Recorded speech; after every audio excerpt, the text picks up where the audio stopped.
My name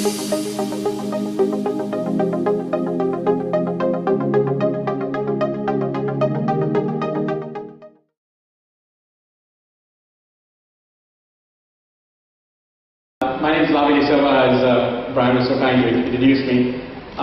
So it is a bit of a controversial subject, right? That was intentional on my part. Those of you who know me, I'm a bit of a contrarian, and I like to create discussion, right? So I think the title is always a useful way to kind of grab people's attention. And as you go through the presentation, you'll realize that this is an interesting time to be a CIO, and it's an interesting time for IT in general, right? So, I just trying to kind of share some numbers with you guys right off the bat. So I know that the common kind of prevailing wisdom is that the U.S. economy in general, the economy worldwide, is in the doldrums. Everything is in the crapper, pardon my French. But actually, some really interesting numbers I came across. This is from the 1990s. But when you look at corporate profits as a share of GDP, this is in the US, right? And you actually go further on, even from 1940, the statistics are that the corporate profits are at the highest it has been since World War II. Right? So yeah, we are coming out of a pretty significant recession in the US. Actually the world, but as a percentage of GDP, corporate profits are the highest it has been since 1940. It's a very interesting little number, right? Now, also interesting number, now you understand why, is that the compensation of employees as a percentage of GDP has been the lowest it's been for 57 years. Also interesting number, right? So if you look at this, well, people may say, well, it's very obvious. You pay people less, you obviously make more money. That's a simple kind of extrapolation, right? So while I think a lot of experts are saying that, yes, the margins or the difference, the share might increase over time as the economy in the US improves, a lot of analysts are saying that improvement in jobs is not going to happen in the US, but it's going to happen in places like Sri Lanka and elsewhere in the world, right? So even companies like Cisco or Motorola or IBM or Oracle or SAP will hire people in their centers in offices in India and other places before they do that in the US, right? So it's a bit of an interesting statistic for people of this region.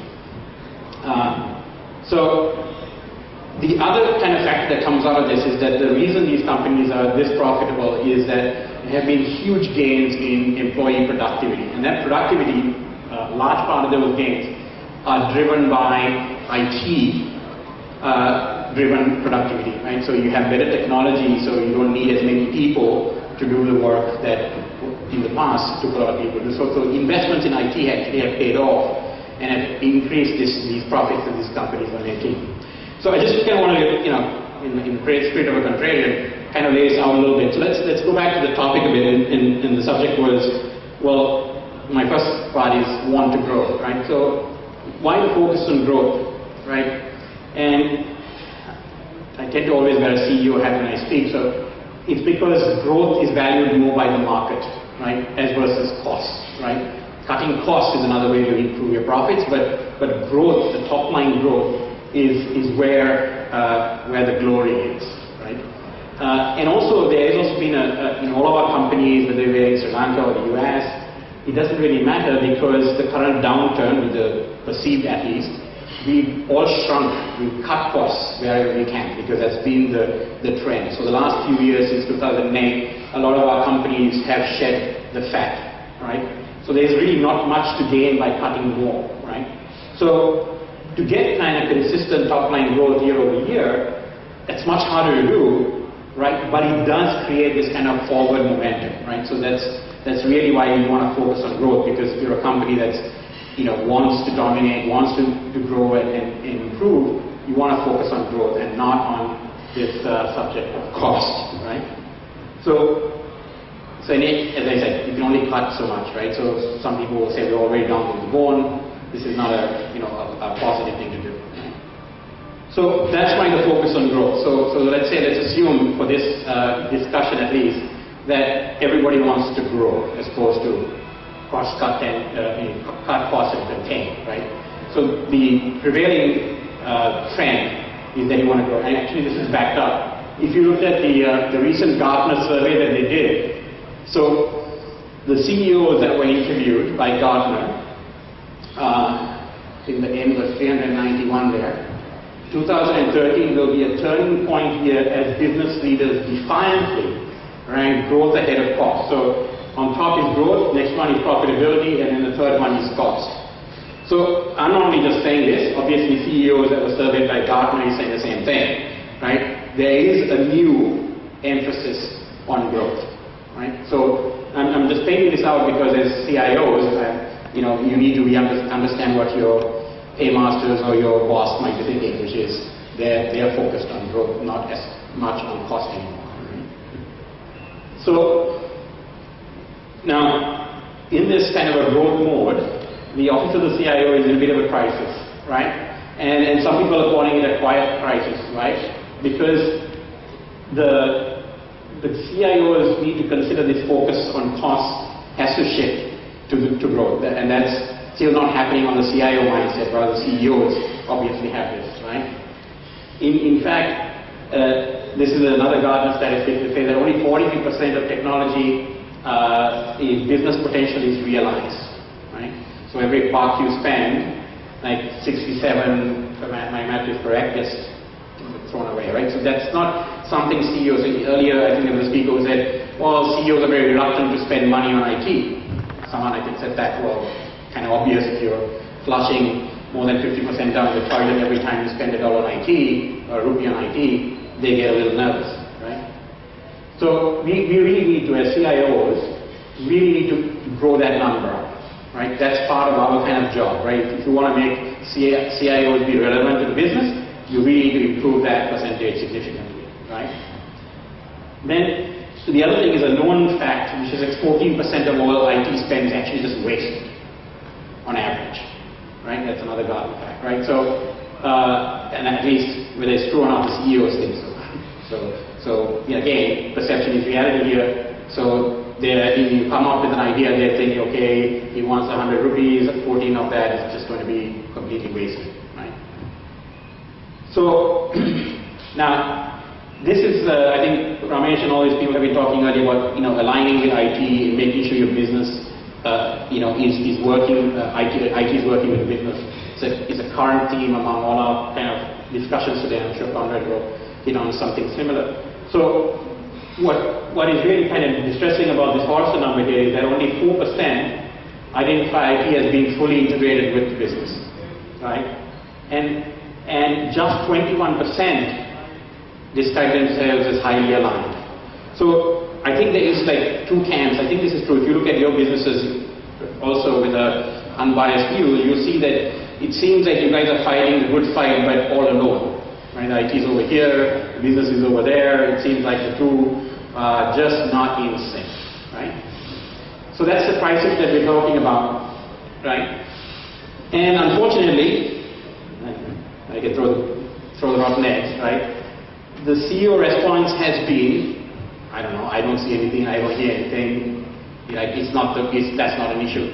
Now, the reason is this, you back this up because you look at what the Mark has to say here, in a world of change, it is concerning that around half the CIOs surveyed did not see IT enterprise role changing over the next 3 years. So CIOs say, no, look, I don't have to change. And I don't have to change for the next 3 years, right?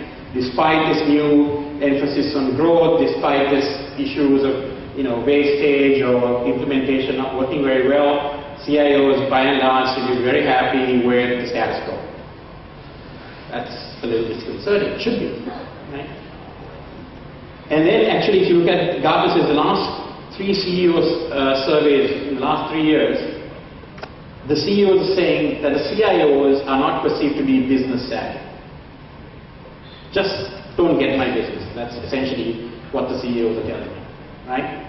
And the last thing that I'm like there is only 36% of CEOs would replace their CIO with an internal hire.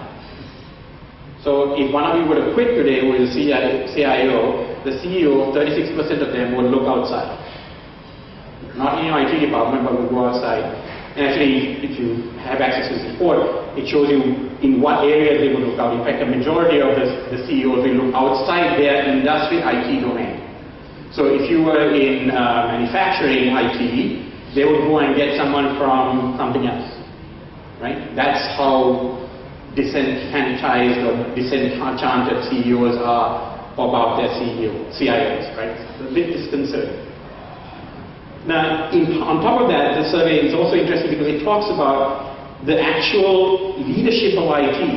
You know, our traditional role of CIO is also changing. In fact, a lot of the CEO surveys said that they see a chief digital officer, 19% of them, in 2014. 17% see a chief data officer. And a significant number see a decrease in head of IT. Whoa, if you're head of IT, you should be worried.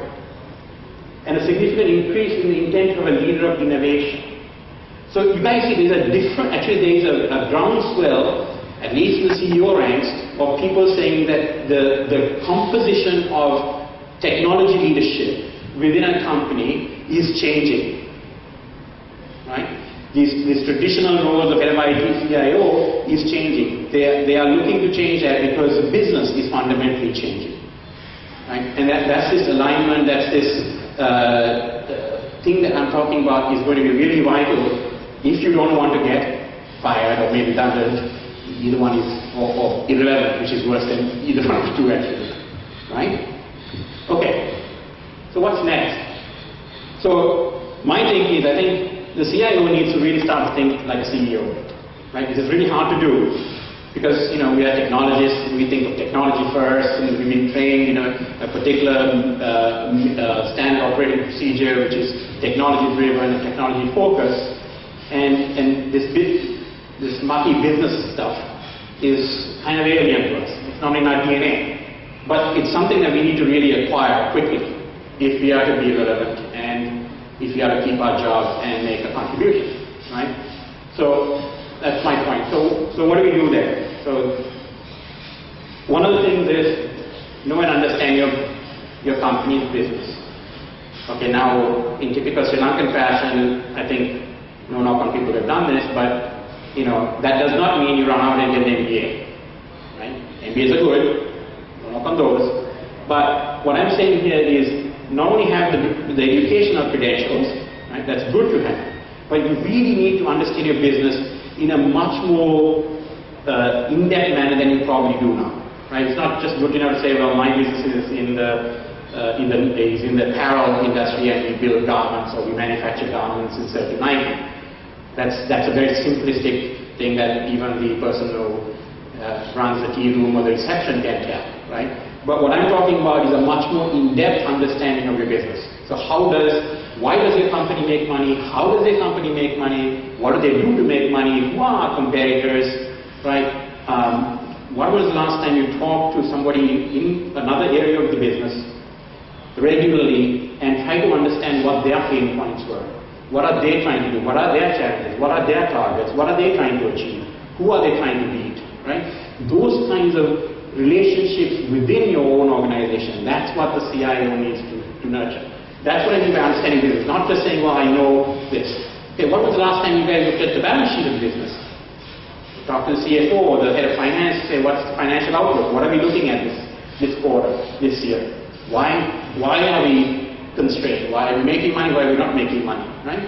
So those kinds of questions, answers, digging, relationships, that's what I mean by understanding your business. Not just at a cursory level, well, I need to know the minimum, now I'm going to learn a lot about the cloud, and I'm going to learn about, data intrusion and all the other good stuff that you're supposed to know. But really, you need to actually give the same amount of attention and love and care to understanding the business as much as you would do to understanding a new technology, right? In fact, I would say more so, yeah? Okay, so this is a little hard, right? It is earn your place at the decision-making table where business strategies discussed and put into motion. Now, I think if I take a random look at all the top tier companies in Sri Lanka, I rarely see a CIO, either at the board level or at the senior management level, right? There are exceptions, obviously, people in the room are in that category, but very few head of IT is in a leadership position, at least on paper, right? So that's disconcerting, right? The other thing is that I think the statistics is that 2/3, as far as the statistic, 2/3 of our CIOs define their strategy after the business has designed their strategy. So think about this, 2/3 of the companies out there, the strategy is developed, and then the IT people decide to develop their strategy. Now, what's fundamentally wrong with that? That assumes that IT and business are two different things. Right? So where is strategy made, that should be made with the IT person involved. Because there is no, today in this business environment, there is no real business strategy that doesn't have an IT component to it. So that's something that CEOs need to understand. So I mean, we have a little bit of a challenge in Sri Lanka where most of the CEOs tend to be chartered accountants or management accountants, right? So that's a little bit of an issue there. But still, I think we need to kind of bridge that gap and become and earn our place at that table, right? And you do that by actually knowing your business better, building those relationships, and then making a case for IT at the decision-making point. So let's say today you want to go and expand your business and go after a different sector, go into a different country. The IT person should be involved in that decision-making process. You have to earn your place at that table, right? Really important that you do that. So the third kind of thing that I'm advising or suggesting you do is that you be entrepreneurial. So the entrepreneurial CIO, right? And be growth focused in your own actions, right? So I think a lot of us kind of get into the mode when you're a CIO saying, you come up with a plan, then you kind of go with a begging bowl and ask the CEO or the board for funds, right? Well, I have this thing, I need a system, I need this much money, right? I think that kind of mentality has been broken down. I think we've got to come up with, say, look, I've talked to your head of sales, I talked to your marketing, I talked to your HR, right? Or I talked to your head of production, and there's 3 things he can do that will really make you money. And by the way, I have 2-3 technology solutions so that they'll get you that ROI in next bit of time, right? I'm not talking about a 3-year implementation, I'm talking about a 3-month implementation, right? And you go in that with that kind of thought process and and the CEO is going to have a much more, they have open minds, they don't have an open checkbook, but they have an open mind. So at least that half door you can push open at that point, right? So that's what, if you are entrepreneurial in that thinking, how can I make money? If I was, almost like you're a CEO for the company using the technology talents at my disposal, you will get a long way in kind of making yourself relevant. So this is a little bit of a takeoff on, the hip thing these days is agile methodologies in terms of developing products and services. So I'm just saying, take that IT methodology to the boardroom. Be iterative, be flexible, right? Do small prototypical things to show value incrementally, right? So take the methodologies, the Scrum stuff you do in your product development kind of thing, and apply it to the business, right? I know I did this in a previous job in the sales area for WSO2 when I was head of global sales there. It worked very well. So it's not impossible. It's actually quite doable. It's just the way of doing things, right? So if you take on that hat where you try something, doesn't work, chuck it, redo it, iterate, modify, get involvement at all levels, you can do that with if you are agile and innovative, right? So this is the kind of the thinking that you need to kind of develop to get the business on your side. Okay, so the last thing that I have is, now having understood all of these things, you guys get bombarded by vendors such as myself and others about all kinds of new stuff, right? Cloud this, social this, that, yeah? All kinds of things get put on your desk, right? Now, what you need to do is to develop, I would say, a kind of a filter or a framework by which you evaluate these new things. You have to evaluate them because that's how you kind of stay current on what's going on, right? You can't not do that because at the heart you guys are technologists, right? So when these technologies come in, you have to build a filter that takes into account your business and how it works, right? And the questions you need to ask the vendor and the person kind of bringing this, whether it's an article you're reading, a conference you're attending, doesn't matter.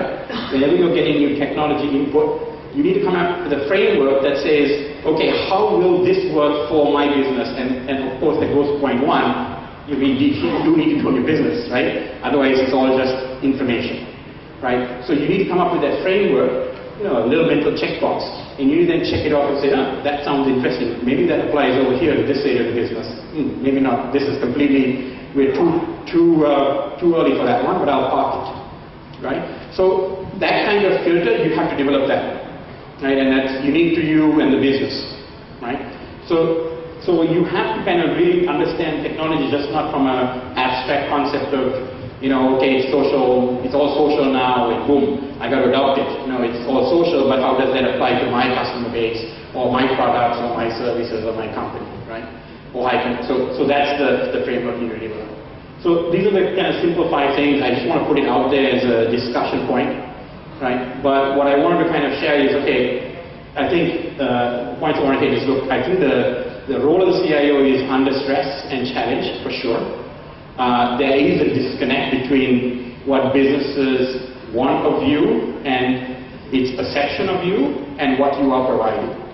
And I think if you agree to that with that statement, then I think there are some things we need to do really quickly, because otherwise we will miss the relevance. Suddenly somebody else from some leader of innovation will come, or chief data officer will come, and then you will not know what happened to IT. So it's no longer enough that you tend to the garden of keeping your email server running and your laptops virus free and all that. You've got to still do that, but there are a lot more strategic things that you need to do to make your role a lot more valuable, right? And that's the relevance that I think you need to seek.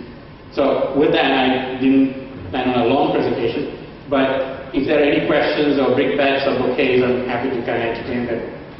Okay, I have one. Go, okay, right. Just clear point.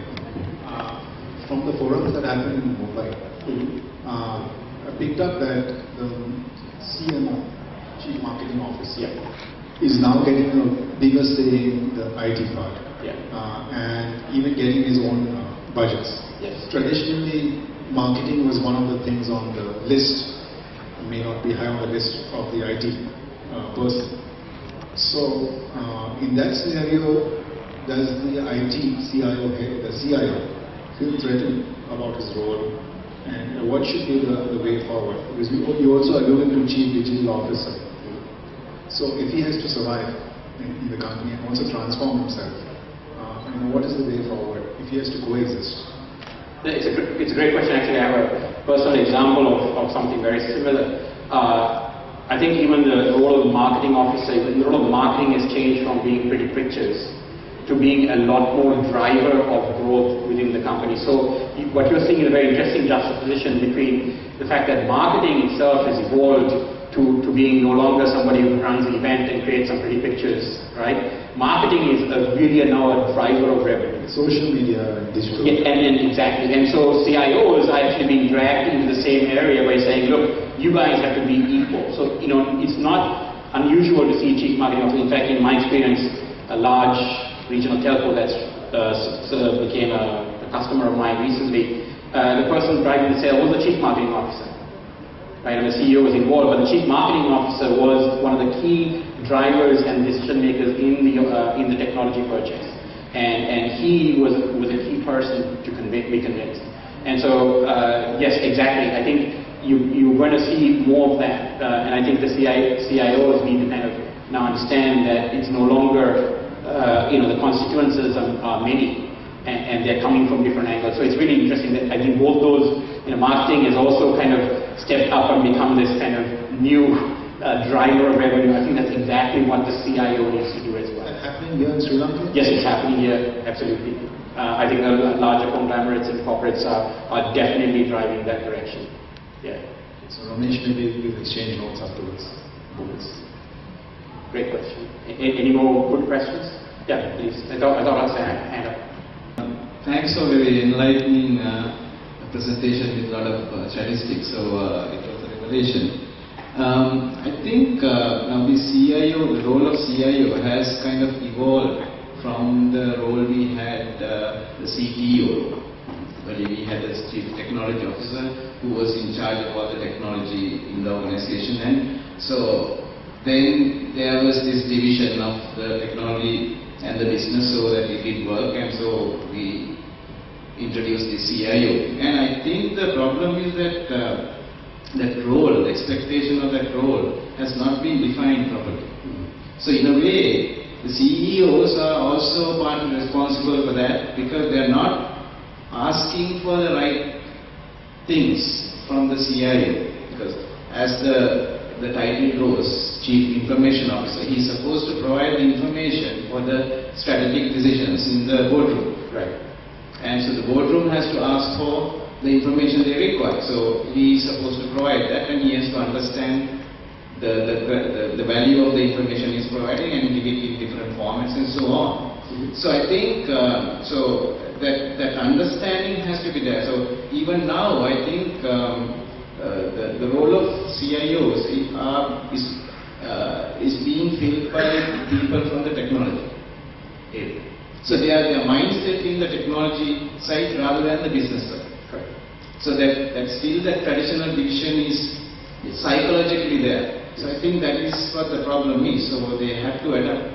Sure. Yeah, and you're right. I think that's definitely, I mean, not to let the CEOs off the hook here, but I think that there has been that kind of you took the person who was in IT and just give them the title, but not might not have made the right assessment and judgment of whether that person is capable of that role. I think though that if I know anything about my colleagues who are CIOs, they're pretty adaptable breed. I think one of the things we can do, given that we by and large pretty smart people, is that we just got to get smart about the business as well, right? I think one of the things that you personally have to do is there's a huge demand, I think, in one side that says you got to know all of the latest, greatest technology, right? And that, by the way, is no easy task, right? It's not like in the medical field. I mean, stuff's changing so quickly that if you're not on top of this, in 6 months, you're a laggard, right? So that pressure is there, as well as this pressure of trying to understand the business, which has now also become very dynamic. Companies, the businesses are no longer, it's a plantation, we're going to do tea this year, we're going to do tea next year, we're going to do tea the year after that, and by George, in 10 years we'll still be doing tea, right? Now companies are in tea, next moment they're in gardens. The same company is in like 20 different businesses, or tomorrow they'll decide to do something else, and that speed of companies changing and evolving has dramatically improved also. So trying to kind of catch up or stay current with the business in itself is an equal challenge as to keeping track in the technology front because things are so dynamic. So it's not an easy role to play, and I think my sympathies are with the CIO despite the title of the presentation because I think it's a massive juggling act. But I think at this time, I think if you look at all the trends and the numbers, I think somehow I think we've fallen behind. I think the CIO has fallen behind because we've let the business kind of overtake us. So I think this is just simply a call to say, guys, step up and learn the business quickly, because otherwise you're going to have a situation where it doesn't matter anymore, right? And that's a bad situation to be. Being irrelevant is worse than being fired, right? In my opinion. So.